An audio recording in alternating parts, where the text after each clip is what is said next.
बच्चों, स्वागत है आपका इजी लर्निंग की एक नई वीडियो में। हाँ बच्चों, आप सबके के लिए गुड न्यूज़ है। सीबीएसई का सैम्पल पेपर आ चुका है। इकोनॉमिक्स का सीबीएसई का ऑफिशियल सैम्पल पेपर ये रहा आपके सामने। मैं इसका सॉल्यूशन भी कराता जाऊंगा। पहले देखते हैं सैम्पल पेपर है किस तरीके का। वही 2 घंटे का टाइम होगा, 40 नंबर का पेपर होगा, 13 क्वेश्चन आने हैं। टर्म 1 कंपेरेटिवली टफ था, टर्म 2 कंपेरेटिवली ईजी है। मैं शुरू से कह रहा था और ऐसा ही है। पेपर में देखिए 5 मार्क्स के क्वेश्चन हैं, 2 मार्क्स के क्वेश्चन हैं और 3 मार्क्स के क्वेश्चन हैं। इस तरीके से 5 क्वेश्चन आएंगे 2 मार्क्स के, 5 क्वेश्चन आएंगे 3 मार्क्स के और 3 क्वेश्चन होंगे 5 मार्क्स के। सिर्फ इतना सा सिंपल सा फंडा है। 10 नंबर, 15 नंबर और 15 नंबर। ठीक है, चलिए जैसे देखते हैं बच्चों। 2-2 नंबर वाले क्वेश्चंस पर आते हैं। 2 नंबर वाले हमें कितने में लिखने हैं? हार्डली 3 लाइन में। 3 नंबर वाले 6 लाइन 7 लाइन में, और 5 नंबर वाला 1 पेज का आंसर होगा ही होगा। ठीक है, और केस बेस्ड सोर्स बेस्ड भी क्वेश्चन आएगा 5 मार्क्स में। देख लीजिएगा बच्चों। 1 नंबर क्वेश्चन पर पहला क्वेश्चन देखते हैं। कितना इजी क्वेश्चन है। देखो आप लोग इतना आसानी से कराओगे इस क्वेश्चन को कि पूछ रहा फाइनल गुड्स और इंटरमीडिएट गुड्स में क्या डिफरेंस है। देखो फाइनल गुड्स वो गुड्स होते हैं जिनकी वैल्यू को बढ़ाया नहीं जा सकता। फाइनल गुड्स वो गुड्स होते हैं जिन्होंने प्रोडक्शन लाइन को क्रॉस कर लिया। ठीक है, इंटरमीडिएट गुड कौन से होते हैं? जिनकी वैल्यू को बढ़ाया जा सकता है, जिन्होंने प्रोडक्शन लाइन को क्रॉस नहीं किया। इसी तरीके से पॉजिटिव एक्सटर्नलिटी क्या होती है? पॉजिटिव एक्सटर्नलिटी ये होती है कि जब कोई एक व्यक्ति कुछ कर रहा है और ऐसा व्यक्ति जिसने उसके लिए पे नहीं करा, उसे उसके पॉजिटिव इम्पैक्ट्स मिल रहे हैं। जैसे मान के चलो मैंने पेड़ लगाए, मैंने बाग लगाया, लेकिन उससे फ्रेश ऑक्सीजन सबको मिल रही है, तो पॉजिटिव एक्सटर्नलिटी। नेगेटिव एक्सटर्नलिटी क्या है? जो पे नहीं कर रहा लेकिन उसे उसके बैड इम्पैक्ट्स मिल रहे हैं। जैसे मैंने फैक्ट्री लगाई तो पॉल्यूशन हो रहा है, पॉल्यूशन हमारे पड़ोसी को भी झेलना पड़ रहा है। ये नेगेटिव एक्सटर्नलिटीज यानी बैड इम्पैक्ट होते हैं। 2 नंबर का क्वेश्चन, 3 लाइन में आंसर, बिल्कुल सीधा सीधा हलवा। आगे आते हैं, देखिए नेक्स्ट क्वेश्चन कह रहा है हाइपोथेटिकल इकोनॉमी है, इक्विलिब्रियम कंडीशन है। ठीक है, तो हमें यहाँ पर देखना है कि हमें बताना है किस लेवल पर इकोनॉमी उसमें होगी। तो देखो कितना आसान क्वेश्चन है। आई की वैल्यू दे रखी है ऑटोनॉमस इन्वेस्टमेंट की, सी की वैल्यू दे रखी है। ठीक है, वाई की वैल्यू पूछिए। देखो बच्चों इतना आसान क्वेश्चन है, इसमें कुछ नहीं करना, Y equal to C plus I लगा दो, बस क्वेश्चन सॉल्व। अब देखो सी की जगह वाई इज इक्वल्स टू आप लिखोगे 100 प्लस 0.8 वाई प्लस 500 लिखोगे। ये इधर लेके जाओगे तो 0.2 वाई इक्वल टू 600, पॉइंट हटाया नीचे 0 बढ़ाया 5 और आंसर आ गया वाई इक्वल टू 3000। सीधा सीधा क्वेश्चन सॉल्व, कुछ दिमाग नहीं लगाना, फॉर्मूला पुट करो, आंसर आ गया। ठीक है, कुछ नहीं करना। सॉरी 0.2 है, 5 5 6 3000। ठीक है, हमारा डायरेक्ट आंसर आ चुका है। इसी तरीके से सेकंड क्वेश्चन देखो, एक हाइपोथेटिकल, यहाँ पर हमें डेल्टा वाई की वैल्यू निकालनी है। एमपीसी और डेल्टा आई दे रखा है, तो सीधा फॉर्मूला 2 नंबर में देखो कितनी बड़ा क्वेश्चन है। MPC equal to delta Y upon delta I. ठीक है, वैल्यू पुट करी 0.8 is equals to delta Y हमें निकालना है, डेल्टा आई की वैल्यू हमें दे रखी है 1000। क्रॉस मल्टीप्लाई कर दो 800, आंसर आ गया। इतना सा क्वेश्चन 2 नंबर में, 3 लाइन में, हलवा। ठीक है, इसके बाद नेक्स्ट क्वेश्चन पर आते हैं। नेक्स्ट क्वेश्चन देखिए, नेक्स्ट क्वेश्चन कह रहा है कि as the income increase people tends to save more, justify the statement. Simple सा क्वेश्चन है भैया ये। और जब आप पढ़ोगे सेविंग वाला कॉन्सेप्ट, ठीक है ना, ऑटोनॉमस सेविंग वाला कॉन्सेप्ट, वहाँ पर पढ़ोगे कि जैसे जैसे लोगों की जो इनकम होती है जब कम होती है तो लोग अपनी इनकम का ज़्यादातर पोर्शन खर्च करते हैं कंजप्शन एक्सपेंडिचर पर। ठीक है, और उसके बाद उनके पास जो सेविंग बचती है फ्यूचर के लिए वो कम हो जाती है। लेकिन जब किसी कंज्यूमर की इनकम इंक्रीज करती है तो कंज्यूमर रेशनल है, तो वो क्या करता है, फिर अपनी कंजप्शन को थोड़ा बढ़ाता है कंपेरेटिवली, लेकिन ऐसे में उसकी सेविंग भी राइज करती है। ठीक है, तो इस वजह से जैसे जैसे इनकम बढ़ेगी लोग ज़्यादा सेव करेंगे। 3 लाइन में स्टेटमेंट को जस्टिफाई कर दिया जाएगा। फोर्थ क्वेश्चन देखो, कितने कितने आसान है, आप क्वेश्चन आ रहे हैं। क्वेश्चन नंबर 4 कह रहा है कि हमें 2 ऐसे इंडिकेटर्स बता रहे हैं जो हेल्थ स्टेटस को बताता है। कोई से दो ले जाओ, इन्फेंट मोर्टिलिटी रेट लिख दो। सबसे पहला बात, infant health status of a country बता रहा है। ठीक है, ध्यान से देखना कि किसी भी कंट्री के हेल्थ स्टेटस को बताने वाले, तो इन्फेंट मोर्टिलिटी रेट लिख सकते हो, मैटरनल मोर्टिलिटी रेट लिख सकते हो, लिटरेसी रेट भी लिख सकते हो। क्यों लिटरेसी रेट? बच्चों जिस देश का लिटरेसी जितनी ज़्यादा होगी उस देश की हेल्थ स्टेटस उतना ज़्यादा अच्छा होएगा, सीधी सी बात है। जहाँ लोग इलिटरेट होंगे, बिल्कुल इसी तरीके से पॉवर्टी देख सकते हैं, पॉवर्टी रेशो, ये सब इंडिकेटर्स हैं जो हेल्थ स्टेटस को भी डिफाइन करते हैं। आगे आ जाइए, वुमेन वर्कर पॉपुलेशन रेशो पूछ रहा है। देखो ज़रा, इस वाली पॉपुलेशन के हिसाब से कह रहा है कि वुमेन वर्कर पॉपुलेशन निकाल के बतानी है आपको कितनी होगी। ठीक है, तो देखो ज़रा वुमेन पॉपुलेशन कितनी आ रही है इकोनॉमी में, यहाँ पर देखते हैं कि वुमेन टोटल कितनी है वर्कर वुमेन में। ये रही वुमेन, 16.5% दे रखी है यहाँ पर। ठीक है, और इन 16.5 में से 17.5 है गांव की और 14.2 है शहर की। ठीक है, बस बात खत्म, इतना सा समझाना था, कुछ और समझाने की ज़रूरत ही नहीं थी हमें यहाँ पर। आगे जाते हैं नेक्स्ट क्वेश्चन पर। Investment in infrastructure contributes to the economic development of a country, justify the statement. यानी क्वेश्चन कह रहा है कि अगर हम इंफ्रास्ट्रक्चर में इन्वेस्ट करते हैं तो ये देश के इकोनॉमिक डेवलपमेंट को बढ़ावा देता है। तो बच्चों देखो, इकोनॉमिक एक्टिविटीज़ को सपोर्ट करने वाली ही एक्टिविटीज़ को हम इंफ्रास्ट्रक्चर कहते हैं। यानी एक ऐसा सिस्टम जो मेन इकोनॉमिक सिस्टम को सपोर्ट करता है, ठीक है, वो कहलाता है हमारा इंफ्रास्ट्रक्चर, जो दो तरीके का हो सकता है, इकोनॉमिक इंफ्रास्ट्रक्चर और सोशल इंफ्रास्ट्रक्चर। लेकिन हम क्वेश्चन के अकॉर्डिंग आंसर कैसे लिखेंगे? हम लिखेंगे कि जैसे जैसे हम इंफ्रास्ट्रक्चर डेवलपमेंट करते हैं वैसे वैसे इकोनॉमी में प्रोडक्टिविटी बढ़ती है।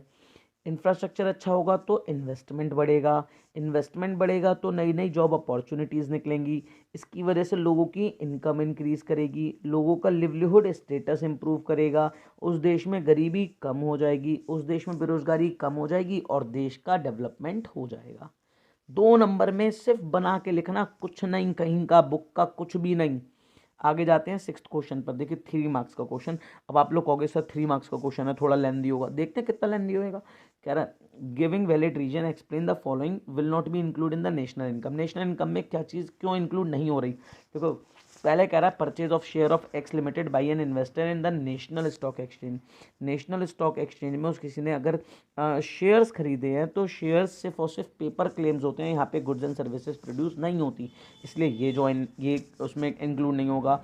फिर कह रहा है फ्रेंच एम्बेसी जो कि इंडिया में है, वहाँ पर सैलरी पाने वाला कोई व्यक्ति है, ठीक है, लोकल वर्कर है, वो उसकी बतानी है। ज़रा ध्यान से देखो बेटा, अगर ऐसी कंडीशन है तो फ्रेंच एम्बेसी हमारी डोमेस्टिक टेरिटरी नहीं है, ठीक है, डोमेस्टिक टेरिटरी नहीं है। ऐसी कंडीशन में अगर हम बात करते हैं, जो कह रहा है salaries paid by the French embassy new Delhi to the local workers of house keeping department, ठीक है, हाउस कीपिंग डिपार्टमेंट में काम करने वाला अगर कोई व्यक्ति है तो बच्चों ये ज्वाइन होगा ही होगा। देखो ध्यान समझना, ये कौन सी इनकम होगी?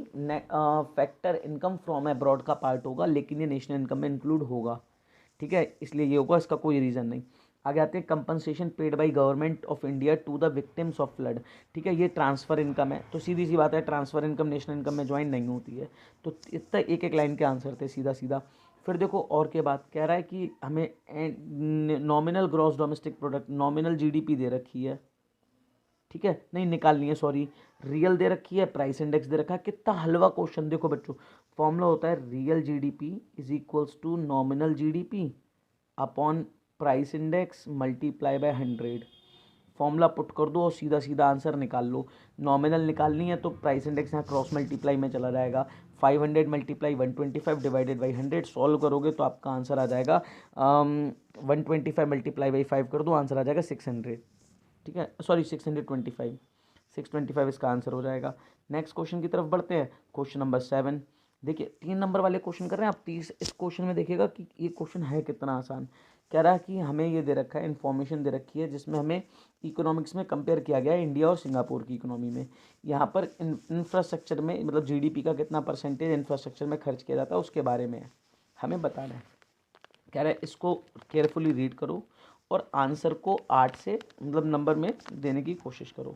नहीं सॉरी, ये तो इसके बाद का है, हमें यहाँ पर इसको बताना है, इस क्वेश्चन को समझाना है कि इन्फॉर्म कंपेयर करके बताना है दोनों के बारे में, ठीक है। तो देखो इंडिया के बारे में ये रहा कि ये रही इंडिया की इन्वेस्टमेंट कितना हो रहा है, जीडीपी का कितना % हो रहा है। यहीं पर हमें सिंगापुर के साथ करना है, ये रहा सिंगापुर का, ठीक है। तो जब हम इन दोनों का इन्वेस्टमेंट करेंगे बच्चों, ये थोड़ा सा बहुत थोड़ा सा ट्रिकी क्वेश्चन है। इस क्वेश्चन का आंसर कैसे बनेगा? देखो कहेंगे कि जब हम इन्वेस्टमेंट को कंपेयर कर रहे हैं, मतलब जीडीपी का कितना % इन्वेस्टमेंट हो रहा है, तो ये वो पार्ट होता है जो कि इंफ्रास्ट्रक्चर फैसिलिटी को डेवलप करने में किया जाता है।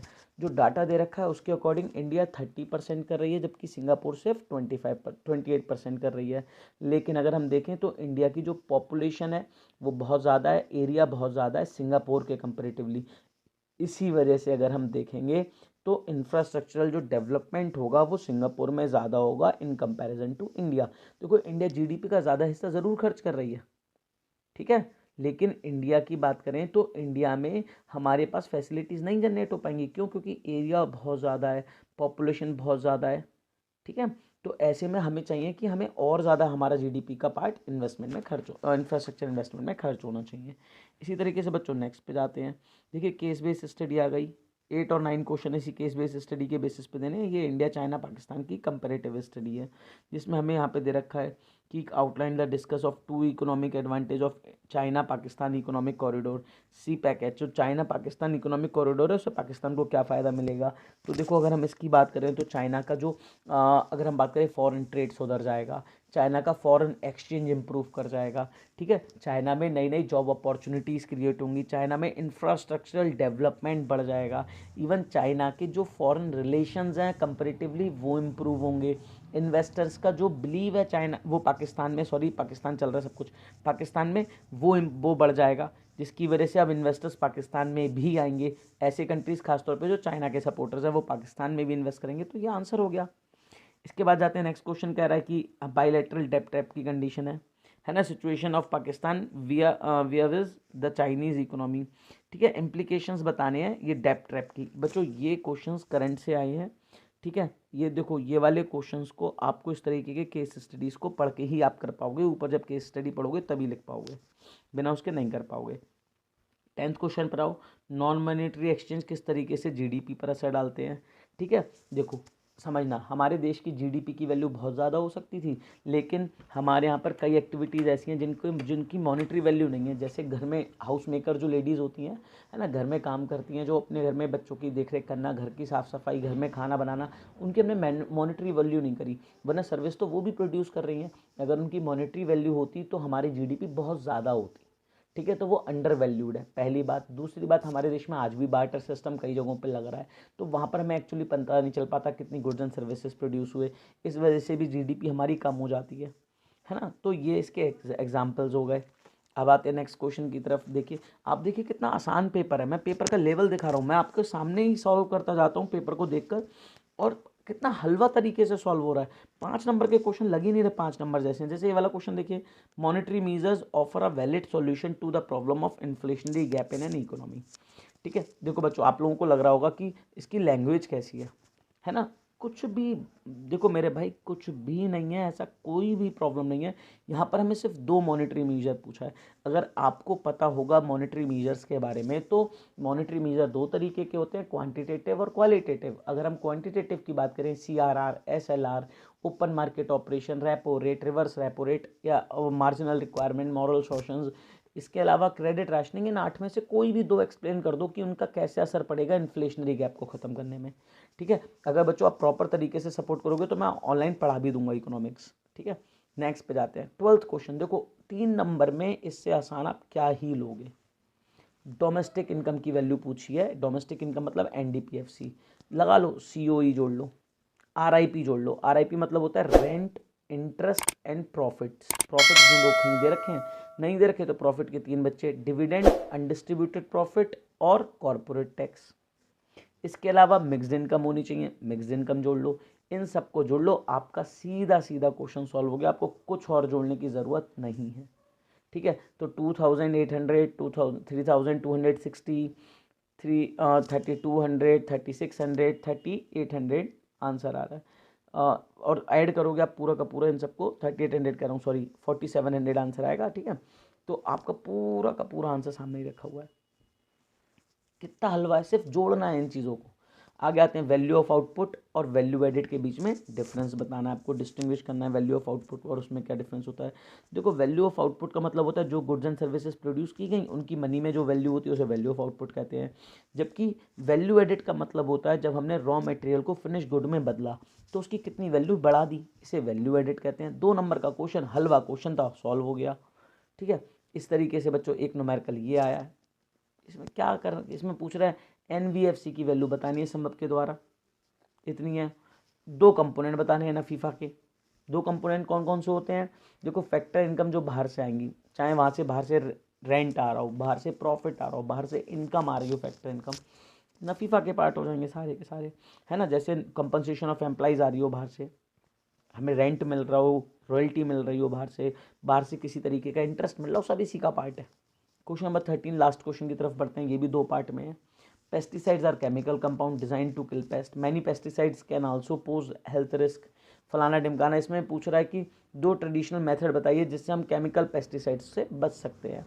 कैसे बच सकते हैं? एक तो तरीका हो सकता है बच्चों, देखो पेस्ट को रेपेल करने वाले रेप्लिकेंट्स कुछ प्लांट्स होते हैं, नेचुरल प्लांट्स, उनको उगाया जा सकता है जिसकी वजह से पेस्ट नहीं लगेंगे। सबसे जैसे इसका बेस्ट एग्जांपल है नीम का ट्री, ठीक है। इसके अलावा हम क्या कर सकते हैं, जो बर्ड्स हो सकती है, जो बर्ड्स हैं उनको पाला जा सकता है ना। कुछ बर्ड, तो इससे क्या होगा, इससे एक चीज़ का फ़ायदा ये होगा, एक तो हम बर्ड पालेंगे तो वो हमारी मतलब जो पेस्टिसाइड्स हैं उनसे भी हमारी फसल को बचा लेंगी।